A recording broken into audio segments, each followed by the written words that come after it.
네, 특종과 이슈에 강한 기자들 산업일부 최종근 기자입니다. 한국GM 사태가 마무리 국면에 접어들었습니다. 한국GM 노사가 임단협에서 비용 절감안에 대한 합의를 하고 정부와 GM 본사도 한국GM에 대한 자금 지원에 잠정 합의했습니다. 극적으로 회생 기회를 얻은 한국GM에게 이제 남아있는 과제는 어떤 방식으로 정상화를 이룰 것인가일 텐데요. 쌍용차의 사례에 비춰본 한국GM에 대한 다양한 이야기를 스튜디오에서 낱낱이 분석해보겠습니다.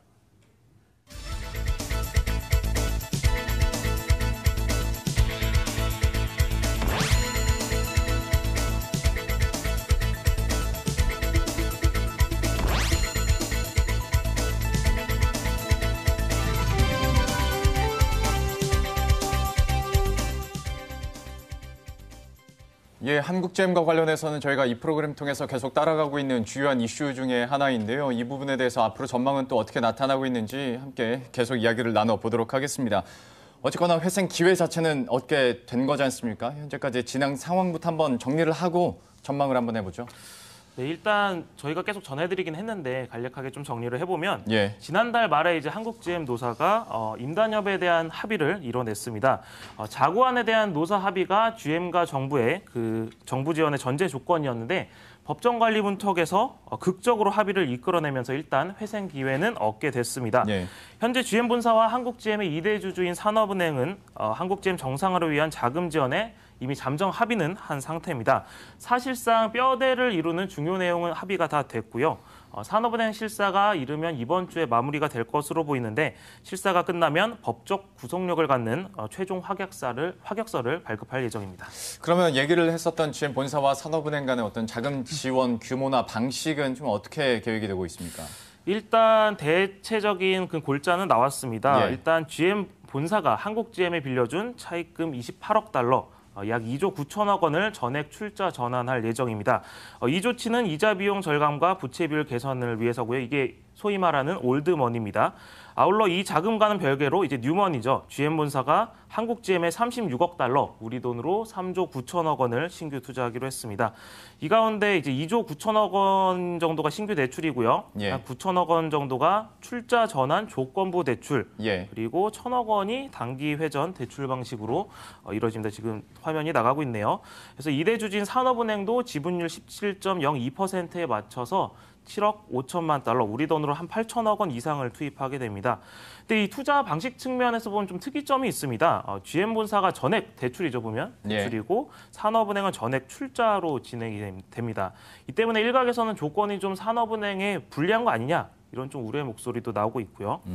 신규 자금 투입 이후 지분율도 사실 관심사였는데 아까 말씀드린 2조 9천억 원. 주식으로 전환하게 될 경우에 산업은행 지분율이 거의 1% 미만으로 떨어져서 사실상 주주로서의 견제는 전혀 할 수 없게 되는 상황이 되는 거죠. 그래서 정부와 산은이 이 지분율 감소를 막기 위해서 GM 측에 차등 감자를 좀 하자, 이렇게 요구를 했는데 GM 본사가 결국 거부를 했습니다. 그래서 대안으로 양측은 출자 전환 대신에 보통주 대신에 의결권이 없는 우선주로 전환하기로 합의를 했고요. 우선주 같은 경우에는 의결권이 없어서 지분율은 유지가 되지만 수익이 나면 GM 본사가 배당에 대한 우선권을 가지게 됩니다. 출자 전환은 7년 이후로 제한하기로 했고요. 아울러 GM은 이제 신차 배정을 통해서 한국GM의 생산 시설을 10년 이상 유지하기로 했고요. 2대 주주인 산은 입장에서는 GM의 한국철수를 막을 거부권을 주주 간 계약서에 넣기로 했습니다. 회생을 할 수 있는 최소한의 여건은 어느 정도 만들어졌고 앞에서 워낙 내용들이 많아서 짝짝짝짝 얘기는 해주셨는데, 그러니까 애초에 많이 서로 부딪혔던 부분을 딱 한 발 정도씩만 물러났다고 보시면 될 것 같습니다. 그런데 이런 이슈들이 많다 보면 가장 근본적인 걸 까먹을 때가 있거든요. 자동차 회사는 차를 많이 팔아야 역시 살아나는 건데, 그게 핵심이죠. 이게 과연 잘 될까에 대해서는 좀 분위기가 어떻습니까? 사실상 내수 판매는 요새 굉장히 저조합니다. 이제 오늘 4월 판매량이 나올 텐데 3월 집계 보시면 6,272대인데 언뜻 보면 많이 판 것 같지만 국내 완성차 5개에서 좀 꼴찌입니다. 그리고 이제 시간이 가면 갈수록 전년 동기 대비했을 때 하락률도 더 커지네요. 거의 절반 이상 줄었죠. 그래서 내수 판매가 이렇게 줄어들면서 판매망의 붕괴도 좀 가속화되고 있습니다. 사실 한국GM의 이상 기류가 감지된 게 한 1년 정도 됐는데 한 1년 정도를 잡아보면 시점을요. 대리점이 한 20여 곳 정도가 폐업을 했습니다. 예. 영업사원도 한 800명 정도 이탈을 했다고 합니다. 네. 그래서 현재 남아있는 대리점이 한 280여 개, 영업사원이 한 2,700여 명 수준에 불과하고요. 특히 이제 한국 GM 같은 경우는 직영점이 단 한 곳도 없습니다. 모두 대리점 형태로 운영을 하고 있기 때문에 판매 부진이 좀 지속되다 보니까 영업인력 이탈이 상대적으로 더 많았고요. 그래서 일단 한국 GM은 뭐 일부 차종에 대해서 보증 기간을 연장하고 할인 폭을 늘려서 일단 내수 시장을 좀 회복해 보겠다 이런 입장을 내놓고 있습니다.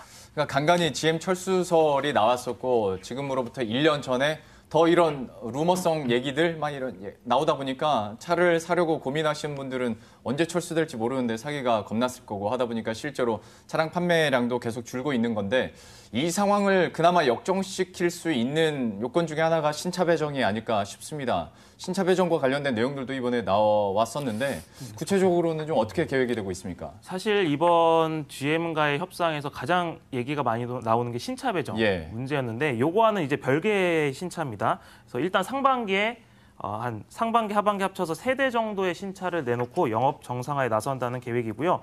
일단 이르면 이달에 스파크의 부분 변경 모델을 내놓을 계획입니다. 그리고 6월에는 미국 시장에서 정말 큰 인기를 끌고 있는 중형 SUV, 원래는 이제 당초에 에퀴녹스라고 불렀는데 이쿼녹스로 조정이 됐습니다. 이쿼녹스를 출시를 하고요.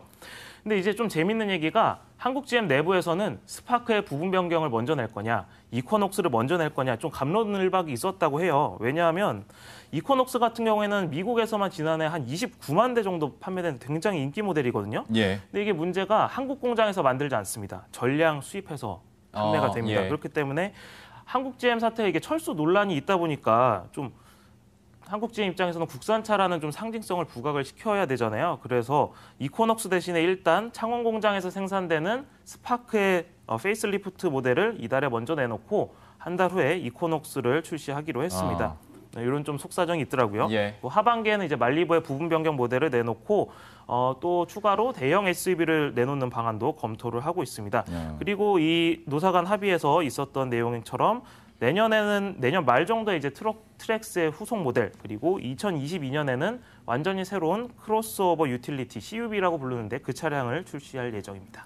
저는 개인적으로 오히려 아예 새로운 신차를 갖고 오는 게 더 분위기 전환을 위해서 도움이 되지 않을까. 뭐 분명히 이런 얘기도 나왔었겠습니다만은 어쨌거나 뭐 스파크의 페이스리프트 모델이 먼저 나온다고 하고요. 그런데 사실 뭐 이렇게 신차 배정 계획들도 나오고 있긴 합니다만은 지금 분위기를 180도 뒤집기는 참 힘들어 보이고 또 전례라는 게 있지 않습니까? 이 한국 GM과 관련해서 가장 비교가 많이 됐던 것이 쌍용차 사태와 관련된 건데 결국 거봐라 외국 자본 이렇게 들어오니까 이렇게 되는 거 아니냐라는 비판이 있을 수밖에 없고 현재 상황도 참 오버랩이 많이 되는 것 같아요. 그렇습니다. 사실 쌍용차에게 일부 배울 점도 한국 GM이 좀 많다고 생각이 되는데 사실 쌍용차 같은 경우에는 1분기에는 좀 적자폭이 전년보다 더 확대가 됐습니다. 아무래도 수출 부진이 좀 영향이 있었고 이제 신차 출시가 겹치면서 비용이 좀 많이 들어간 탓인데 하지만 내수 시장에서는 정말 상승 가도를 이어가고 있습니다. 좀 과거 이야기를 먼저 말씀을 드리면 쌍용차가 물론 주인이 한 3번 정도 바뀌었는데 가장 최근에 이제 2008년에 금융위기 여파로 법정 관리에 들어갔습니다. 당시 법정 관리를 신청한 이제 최대 주주 중국 상하이 자동차가 이제 쌍용차의 기술만 빼갔다는 뭐 소위 먹튀 논란을 일으키기도 했는데 이렇게 또 구조 조정이 본격화되면서 대량 실직 사태가 벌어지기도 했습니다. 하지만 2010년 이후부터 분위기가 굉장히 반전이 됩니다. 인도 마인드라 그룹에 인수되면서 독자 개발한 티볼리가 큰 인기를 끌면서 2016년에는 9년 만에 흑자 전환을 이루기도 했고요. 또 이후에 뭐 G4 렉스턴이나 렉스턴 스포츠 등 SUV 신차 모델을 잇따라 내놓으면서 SUV 전문 브랜드라는 이미지를 구축하는 데 성공을 했는데 사실 이 이면에는 뭐 뼈를 깎는 혁신이 있었겠지만 노사 간 협력 관계가 또 굉장히 중요한 요소입니다. 마인드라에 인수된 게 2010년인데 쌍용차 같은 경우는 18년 연속 무분규를 이어가고 있고요. 그래서 회사를 좀 살려보겠다는 노사 간의 강한 의지가 한국 GM에도 좀 지금 시점에서 필요한 게 아닌가 싶습니다. 쌍용차 얘기가 나온 김에 노사 간의 어떤 의지, 노력들이 이제 어느 정도 성과를 내고 있는 것 같습니다. 저희가 이 시간 통해서 잠깐 또 전해드린 적이 있었는데 쌍용차 같은 경우에 해고자들이 이제 다시 돌아오는 움직임도 나타나고 있고 직접 평택 공장을 다녀왔다고 들었거든요. 현장 분위기는 좀 어땠습니까? 네, 최근에 제가 이제 평택 공장을 다녀왔는데 굉장히 활기가 돌았습니다. 일단 그 티볼리에 이어서 렉스턴 스포츠가 이례적으로 쌍용차 입장에서는 돌풍을 일으키고 있습니다. 이게 픽업 트럭의 형태인데요. 이렇게 생산 물량이 늘면서 해고자들도 복직시키고 근무 제도도 완전히 바꾸는 등 쌍용차도 화답을 하고 있습니다. 일단 렉스턴 스포츠가 출시 4개월 만에 2만 대가 넘게 계약이 됐습니다. 그리고 아직 인도되지 못한 차량 대수가 10,000대. 그러니까 너무 인기가 좋아서 인도가 안 되는 건데 이렇게 물량이 늘면서 쌍용차가 30년 만에 프레임 타입의 SUV를 생산하는 라인에 이달부터 주간 연속 2교대제를 도입을 했습니다. 이게 심야 근무를 없앤 건데 완성차 업체 중에서는 다소 늦은 편이지만 이제 물량이 늘면서 근무 환경을 바꿀 수 있었던 것이고요. 이 심야 근무가 폐지되면서 근로시간이 주니까 쌍용차도 이제 해고자를 또 이번에 26명, 신규 채용 포함이긴 합니다만 26명을 추가로 충원을 했습니다. 이게 처음은 아니고요. 2013년에 400여 명 정도를 전원 무급휴직제를 복직시켰고요. 2016년에는 40명, 지난해에는 62명을 복직시켰습니다. 그래서 이번에 4번째 복직이고요. 제가 쌍용차 관계자 이야기 한번 담아왔는데 한번 같이 보고 이어가겠습니다. 협의를 해서 근무 시간 줄인 만큼의 생산성 향상을 이뤄냈습니다. 그래서 증산을 통해서 주간 연속 2교대로 가고 또 우리 밖에 있는 복직자, 밖에 있는 식구들을 받아들이고 그 근무 제도를 바꾸면서 주 52시간 근로시간 단축이라는 정부의 지침도 따를 수 있게 됐고 또 근로자들 입장에서도 여가 시간이 늘면서 더 의욕적으로 일할 수 있는 환경이 조성이 됐고 생산성도 더 올라갔다고 하거든요. 근로자 이야기 한번 들어보시죠. 거를 할 수가 있게 되었고요. 취미생활이라든가 집에서 좀 집사람들을 좀 많이 도와줄 수 있는 그런 시간이 많아졌습니다. 네, 쌍용차는 이제 오랫동안 굉장히 부침을 많이 겪었습니다. 그래서 생존을 위해서는 노사가 정말 긴밀하게 협력해야 한다는 것을 경험적으로 깨달았거든요. 한국GM 노조 같은 경우도 이번에 경영 정상화 방안을 수립을 하면서 군산공장 폐쇄, 2,000여 명의 희망퇴직 등 고통을 굉장히 많이 겪었습니다. 경영진 역시 노조의 양보가 없었다면 정부의 지원도 받을 수 없었고 한국GM 자체가 무너질 위기에 처했거든요. 그래서 벼랑 끝 위기에서 어쩔 수 없이 합의를 한 앙금이 한국GM 노사 간에는 아직까지는 남아 있습니다. 또 노사 합의를 했다 하더라도 방금 말씀하신 것처럼 자동차가 안 팔리면 또다시 위기를 겪을 수밖에 없거든요. 그래서 이제 막 정상화에 걸음을 뗀 한국GM이 정상 궤도에 올라 쌍용차 같은 좀 협력적인 노사 관계를 가질 수 있을지 한번 기대를 해봐야 될 것 같습니다. 자동차 판매에 대해서는 시장 논리에 맡길 수밖에 없겠습니다만은 방금 들으셨던 쌍용차의 노사 관계 간의 어떤 의지나 노력들을 본다면 한국GM도 느끼는 게 있지 않을까 싶습니다. 지금까지 최종근 기자와 함께했습니다. 고맙습니다.